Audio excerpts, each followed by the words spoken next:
Hey, it's Christian Santiago, Peak Performance Coach for visionary leaders and entrepreneurs. And in this video, we're going to walk through 4 things that I've seen just out of the 1,114 coaching sessions I've done the last 3 years with high-level leaders. The 4 things that will allow leaders like you to feel fulfilled while also being successful. Okay? Because oftentimes we can get the achievement, we've mastered the science of achievement, but we've not mastered the art of fulfillment. So you can achieve some things that don't feel like anything to you. You might hit your 7 figures in revenue, your 8 figures, or you do an 8-figure exit or whatever, and then you feel nothing. You feel a jump and then a huge drop. And most of the time it's because we have not defined what these 4 things are. And you can also define that on the road to your high level achievement. So that way, every step you get there actually feels fulfilling along the way. So that way you don't feel empty until you finally hit that point. You can feel absolutely fulfilled the entire way towards what you're going after. And it's by defining these 4 things. Enjoy the video. So one of the things I'm super grateful about, just after working with hundreds of clients, whether they're in a dozen different industries, in the medical, the entertainment, they're in the home building, they're in the investment space, regardless of where they're at, I'm grateful because out of the 1,114 coaching sessions, at the end of it, whether we go 3 months, 6 months, a year, some of my clients are right now 2 years with me. They say, Christian, I'm not just hitting higher levels of success, I'm also being fulfilled along the way. Because one of the things that I just realized for leaders is oftentimes we equate success with fulfillment. And it's because we're saying, hey, when I be successful or when I hit this thing, will be fulfilled. But ultimately, whatever you chase, that when I hit this, then I'll get this. What you're admitting in that moment is that you don't have this. If I'm saying, hey, when I have a relationship, then I'll be happy. What you're saying is right now you're not happy. You're saying you'll never be happy until this thing gets fulfilled. And in reality, if we're honest with ourselves, most leaders who even achieve certain level of success, or even they are being successful, or they hit a high level, or they're going forward no matter what, or maybe they're just beginning their journey of success and they're starting to get a little bit of momentum, they realize not every piece of success gets them fulfilled. Success doesn't equal fulfillment because there's a science to success. In other words, like if you do 1, 2, 3, you'll be successful. It doesn't matter. You put A in, you're going to get B out. That doesn't matter. But fulfillment is an art. It really is. Like for one person, it's different. While another person, there's a different way they feel fulfilled. It's like certain criteria has to happen in order for them to be fulfilled. And so success is a science where you can hit it, but that doesn't guarantee that you're going to be fulfilled. Because oftentimes people chase things that they were told, or that they were told that they would feel fulfilled on, that they were told that they should go after, or whatever. And then when they finally get there, or they're on the road there, they realize this isn't what I really want. And how do you get there, or what are the things that you need to define in order for you to be there? And the first thing I would say is, for visionaries, they need to define what their enough is. Here's what I mean they're enough. They're in a certain season or a certain area of their life, and what would be enough for you? What's your enough achievement? Here's what I mean, enough achievement. So I was talking with one of my clients who's a chief of surgery at a nearby hospital, local hospital for me, where I live. And I asked him, what would be the achievement that when you've achieved this, you feel like you've finished out and you've ended your time well at being a surgeon? He said, Christian, I know I can put up my scalpel when I have an agent and a coach in every surgeon's corner. An agent. He started an agency where he's able to negotiate for surgeons with hospitals, because most surgeons don't know the business of healthcare, to a point that when they try to go into contract negotiations, they either get emotional and they don't really are not in the minds of the hospital administrators, or they actually get way less than what they could, and they end up it ends up creating negative engagement in the hospital system, where hospitals have problem physicians and stuff like that. So literally, he's like, we need to have an agent in every surgeon's corner, but also a coach in every surgeon's corner, because every surgeon needs a high performance coach. They really do, because they're doing 80 to 100 hours a week in high intensity situations and high focus, and they need to produce at the highest level, at the high level of skill. And him being a trauma surgeon, he also deals with the biggest situations, like a family getting hit by a car or something like that. And he literally needs to work through it all and be at his peak. So he's like, Christian, I know I've hit my enough, and I can put my scalpel up when I have an agent and a coach in every surgeon's corner. What's your enough? You know, I was also meeting with the mayor of my city, and he just won re-election, and this is his last 4-year term. He'd been the mayor of Greenville for the past 25 plus years, and he's 69 years old. And I said, what objectives would have to happen that when you achieve it at the end of your term, it would feel like enough to a point that you won't run again for re-election? Because you know, your wife kind of was telling you, I don't want you to run anymore. He's like, I know, Christian.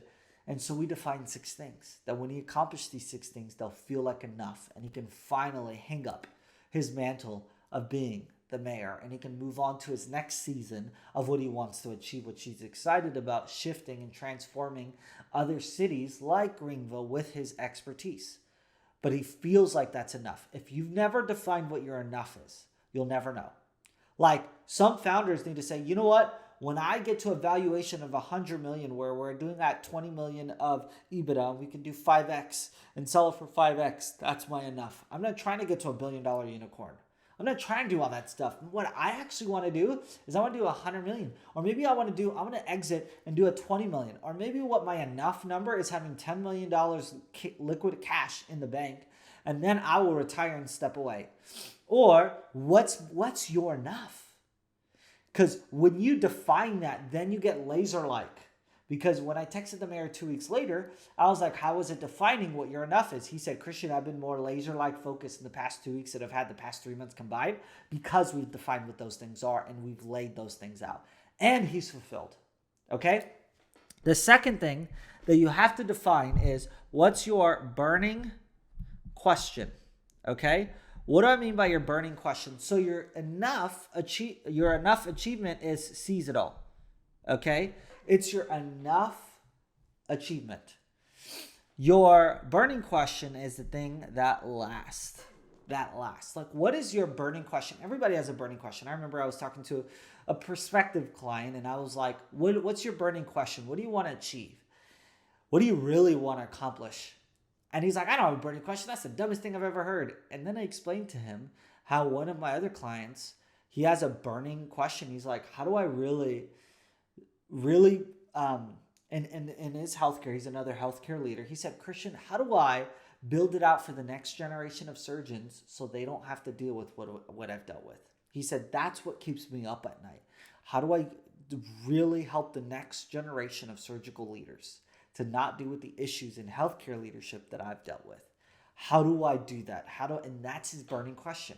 And he's always thinking about the next generation of leaders, because even when we were talking about what he's going to do after healthcare, he's talking about how can he set for the next generation of leaders, for his boys, for how can he, because he knows his boys are going to be leaders, how can that for the next generation? So he has a burning question about the next generation. What's your burning question? My burning question is, how much, if my enough achievement is, man, I'd love to create a solution that would eradicate depression in the lives of leaders. How can we do that? How can we eradicate depression in my lifetime? I have a framework where I've helped leaders who have struggled with depression, anxiety, suicide, and I've been able to break them out of those things in 2.5 hour Zoom sessions. My first ever case for depression was August of 2022. And I've talked to this person 2 weeks ago. They haven't had one episode of depression since then. And it only took 1 3-hour session together.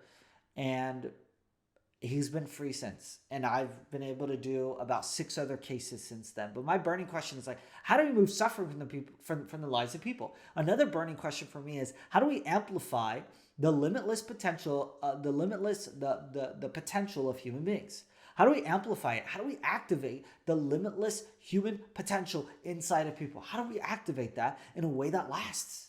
That's a burning question I have all the time. So anytime I'm doing a video, I'm thinking, how do I activate the limitless potential in this person? If I'm on a coaching call, how do we do that? How do I activate the limitless potential inside of them? Or maybe if you don't have that, if you don't have a burning question, maybe what could be easier is you develop your success question. Your success question. What do I mean by your success question? Well, when I was first starting my coaching sessions, my coaching practice, I always was like, hey, like, my success question is, did they cry or did they get teary? Because I knew if they got teary or they cried in our sessions, that means they're going to enact the change. For some reason, there was a correlation between people who got emotional to people who actually got life change. Why? Because I knew that beliefs are not shifted until emotions are activated. Beliefs are not shifted until emotions are activated. And so I knew my success question was, did they cry? Or did they get teary? All of a sudden, if I got them teary, I'm like, yes, on the outside. Like when I ended that call, I was like, let's go. I got excited. So it's success and fulfillment. Okay. Number 3, the third thing is your 3 legacy words. Leaders need to define what their 3 legacy words. What do they want to be remembered for? The 3 words at the end of their life. If you go to your funeral, there's such thing as mortality motivation, which is the highest level, one of the highest levels of motivations. And you don't have to go to a near-death experience to experience that. You can just travel to your funeral. How do you want people to remember you by? What are the 3 words? I've had clients who said their 3 words are transformational, gravitational, and big-hearted. That was their 3 words. For me, my 3 words are giving, inspiring, and leading. Did I give without thinking about it? Did I inspire people to live a powerful life? And did I lead people to a better place? Because once you define your 3 legacy words, you with what you're accomplishing, how can I align what I'm accomplishing with those 3 words? And I'm going to be on fire every single day for that because I'm fulfilling my legacy. What do I want to be remembered for? Okay. And so I'm able to move forward on that to a point that every single achievement has real meaning to it. Define those things. What are those 3 words for you? And then the last thing I would say are the 2 feelings to bring and 2 feelings to get. Okay? 2 feelings to bring and 2 feelings to get. Here's what I mean. Most people have never defined what are the feelings that they actually want to get out of what they're doing. Because fulfillment is a feeling thing. It's really a fulfillment thing, a feeling thing as well. So it's like, I feel fulfilled. You can absolutely have success without having the feeling behind it. Okay, I just sent 2,000 cold emails. We closed a lot of people, but I didn't feel any of it. Not a big deal. Okay, but what are the feelings you want to get from it? And most people, okay, they've never defined what the feelings they want to get from something or their venture or their career or any of that. But then maybe they have defined that. But in order for you to get something, you have to bring something to it. So what are the 2 feelings you need to bring to the situation in order for you to get those feelings? Like, for example, I've set this up for myself. My 2 feelings I bring every single day is commitment/devotion. Like, I bring that feeling of committed devotion. All right. The second thing is intensity. I bring a level of focus and dedication. I put intensity as focus plus dedication, where it's like, hey, I'm bringing intensity and I'm bringing commitment. Okay. So, but the 2 feelings I want to get at the end of my day, when I lay my head on my pillow, what are the 2 feelings I want to experience? I want to experience a feeling of emptiness. Here's what I mean by empty. Not that I'm empty on the inside, but that I gave everything. And then I feel momentum. That feeling of momentum. Things are moving along. But the only way I can feel that is if I bring the feelings of commitment, that I'm going to bring no matter what. I'm committed to it. I don't care what comes up in my day. I'm getting everything done that I said I would get done. I'm committed to the process, and I'm going to bring a sense of intensity, a sense of zeal. So that way at the end of my day, I can get the feelings I've been wanting the entire time, that I feel empty. Oh, it feels good to pour myself out fully that day. And I feel momentum, because that's what I want to feel. But you cannot get something without bringing something to the table. Because if you try to get something without bringing something, that's entitlement. But if you are trying to get something while bringing something to the table, that's expectation. That's why there's a difference between expectation and entitlement.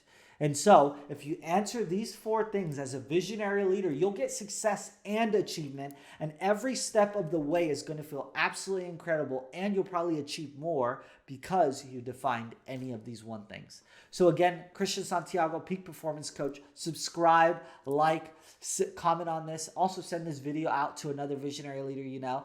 And if you want to take everything you're doing to another level, either by getting a growth strategy that's going to take your company from 1 to 5 million, 5 to 15, 15 to 50, or you want a peak performance strategy for your team or for yourself, get someone in your corner, click the link in our video.